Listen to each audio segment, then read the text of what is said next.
Lancement de la nouvelle vision stratégique 2019-2023 du port autonome de Dakar, une stratégie donc pour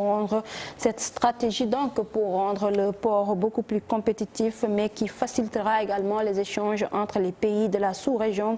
La cérémonie de lancement s'est déroulée en présence du ministre de l'économie et des finances. Compte rendu de l'événement avec Souadou Ndiaye et Djili Diémé.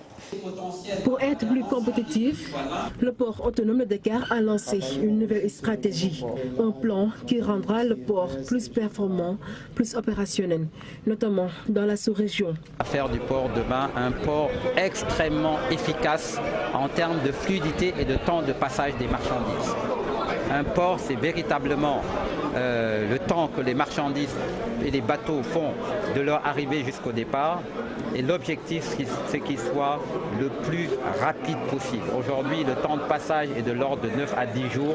C'est beaucoup trop. L'objectif demain, c'est d'arriver à moins d'1 heure en temps de passage. Une nouvelle vision qui va repositionner le port autonome de Dakar dans un environnement plus concurrentiel. Mais pour cela, il faudra d'abord réhabiliter la ligne ferroviaire Dakar-Bamako.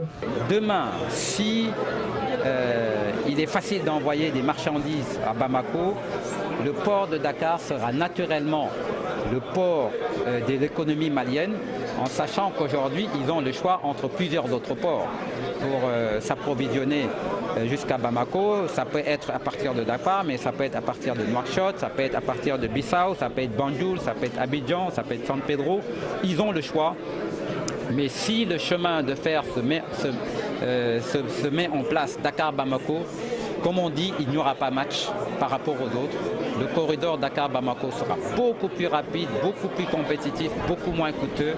Et le Sénégal sera la porte d'entrée naturelle vers le Mali.